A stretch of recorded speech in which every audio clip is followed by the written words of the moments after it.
یک تعداد تاجکا به افتخار میگن که ما با غیرت هستم، ببین پشتونها دختر مفروشن و اینی هم خرسی دی پسو دوله که دی خرسی جاڑا بچه ولی با دی خرسی لوس فلک بیچاره 2 لک روپه. باز یک تعداد پشتونا به افتخار میگه که ما با غیرت هستم، ببین تاجک دختر مفروشه، اینی هم ثبوتش.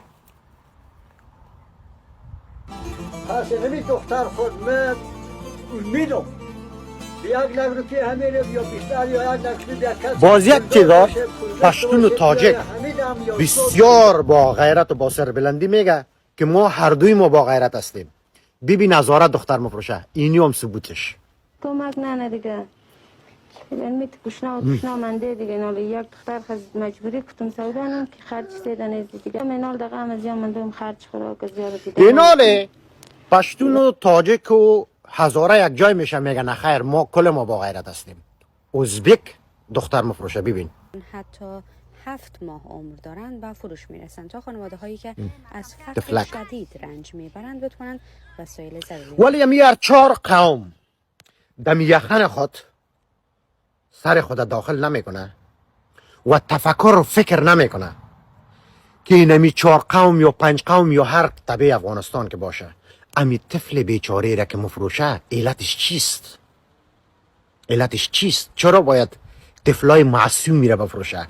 طفلهایی که هیچ گناه ندارن که در پشتون خلق شدن و هیچ رول ندارن که در تاجیک خلق شدن یا در ازبک میشد که در چین خلق میشد.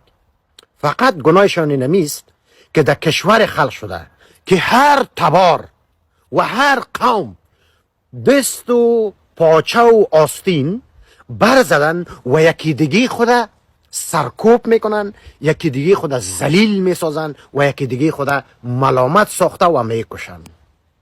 ملامت ما هستیم، این اطفال معصوم بیچاره نیستن.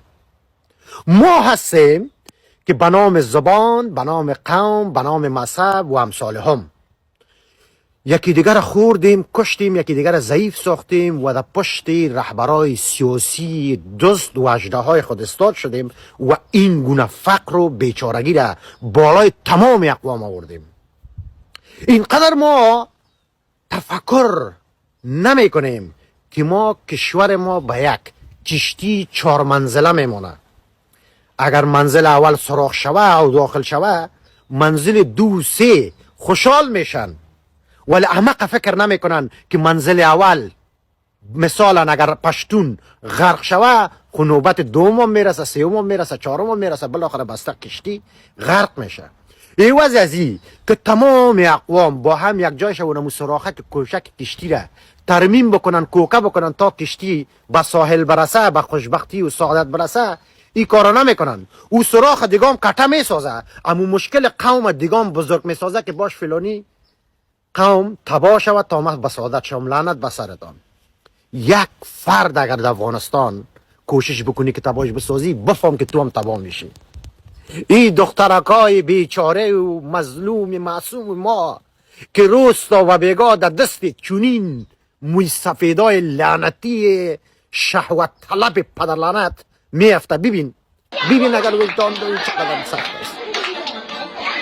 دخترکی که نمیفهمه او را میبوسه و امشب همراهش میخواب، از دل چی خبر پیشه؟ من چی کنم که تاجک است، پشتون است، هزاره است، انسان است، طفل است، زیر سن است.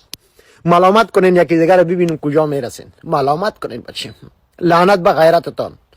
گرم و نرم در اروپا نشستین، گرم و نرم در امریکا نشستین، میخورین، مینوشین، زندگی میکنین، ولی دقیقی از مردم افغانستان با وجودی که نیستین میاین به خاطر گفت اونها را توهین میکنین. لعنت خدا به سرتان.